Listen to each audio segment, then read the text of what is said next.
Lecture du premier livre de Samuel. Il y avait un homme dans la ville de Rama, dans la montagne d'Éphraïm. Il s'appelait Elkana. C'était un Éphratéen. Cet homme avait 2 femmes. L'une s'appelait Anne, l'autre Pénina.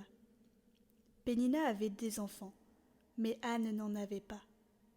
Chaque année, Elkana montait de sa ville au sanctuaire de Silo pour se prosterner devant le Seigneur de l'univers et lui offrir un sacrifice. C'est à Silo que résidaient comme prêtres du Seigneur les 2 fils d'Élie, Ophni et Pinas. Un jour, Elkana offrait le sacrifice. Il distribua des parts de la victime à sa femme Pénina et à tous ses fils et à toutes ses filles. Mais à Anne, il donna une part de choix, car il aimait Anne, que pourtant le Seigneur avait rendue stérile. Sa rivale cherchait par des paroles blessantes à la mettre en colère, parce que le Seigneur l'avait rendue stérile. Cela recommençait tous les ans, quand Anne montait au sanctuaire du Seigneur. Pénina cherchait à la mettre en colère. Anne pleura et ne voulut rien manger.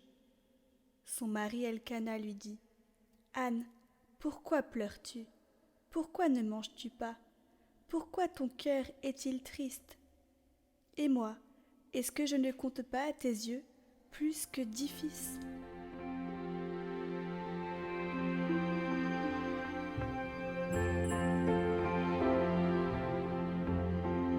Évangile de Jésus-Christ selon saint Marc. Après l'arrestation de Jean, Jésus partit pour la Galilée proclamer l'évangile de Dieu. Il disait : « Les temps sont accomplis, le règne de Dieu est tout proche. Convertissez-vous et croyez à l'évangile. » Passant le long de la mer de Galilée, Jésus vit Simon et André, le frère de Simon, en train de jeter les filets dans la mer, car c'étaient des pêcheurs. Il leur dit : « Venez à ma suite, je vous ferai devenir pêcheurs d'hommes. » Aussitôt, laissant leurs filets, ils le suivirent. Jésus avança un peu, et il vit Jacques, fils de Zébédée, et son frère Jean, qui étaient dans la barque, et réparaient les filets. Aussitôt, Jésus les appela.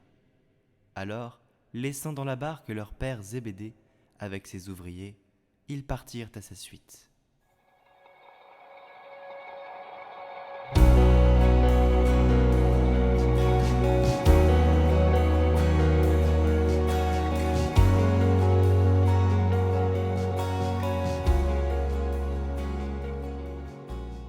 Notre Père, qui es aux cieux, que ton nom soit sanctifié, que ton règne vienne, que ta volonté soit faite sur la terre comme au ciel. Donne-nous aujourd'hui notre pain de ce jour. Pardonne-nous nos offenses, comme nous pardonnons aussi à ceux qui nous ont offensés. Et ne nous laisse pas entrer en tentation, mais délivre-nous du mal. Amen. Bon Saint Joseph, tu as veillé avec beaucoup d'amour sur Jésus et Marie.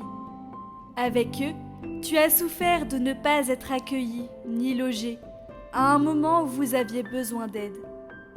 Tu as toujours eu confiance en la providence du Père du ciel qui t'a confié la Sainte Famille. Il savait que tu veillerais sur elle en prenant tes responsabilités et en faisant tout ce qu'il y avait à faire. Nous te confions notre intention.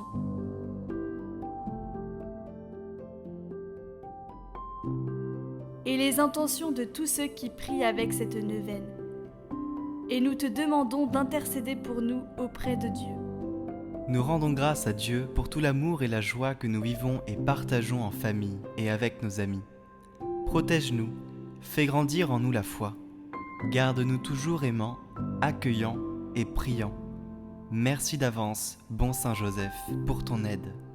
Amen. Je vous salue Marie, pleine de grâce. Le Seigneur est avec vous. Vous êtes bénie entre toutes les femmes, et Jésus, le fruit de vos entrailles, est béni. Sainte Marie, Mère de Dieu, priez pour nous, pauvres pécheurs, maintenant et à l'heure de notre mort. Amen. Je vous salue Joseph, vous que la grâce divine a comblé. Le Sauveur a reposé entre vos bras et grandi sous vos yeux. Vous êtes béni entre tous les hommes, et Jésus, l'enfant divin de votre virginale épouse, est béni. Saint Joseph, donné pour Père au Fils de Dieu, priez pour nous dans nos soucis de famille, de santé et de travail jusqu'à nos derniers jours, et daignez nous secourir à l'heure de notre mort. Amen. Notre Père, Saint Joseph a protégé sa famille sur les routes de l'exil. Donne un abri à toutes les familles. Nous te prions pour les personnes en exil et pour celles qui n'ont pas une maison où il fait bon vivre. Aide chacun à te bâtir, comme Joseph, le charpentier, une demeure solide dans son cœur et que nos corps soient le temple de l'Esprit Saint pour t'y accueillir, te rencontrer et t'adorer.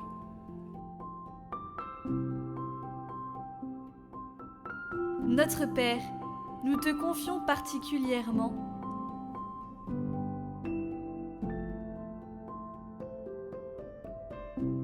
Gloire au Père, et au Fils, et au Saint-Esprit, comme il était au commencement, maintenant et toujours, pour les siècles des siècles. Amen.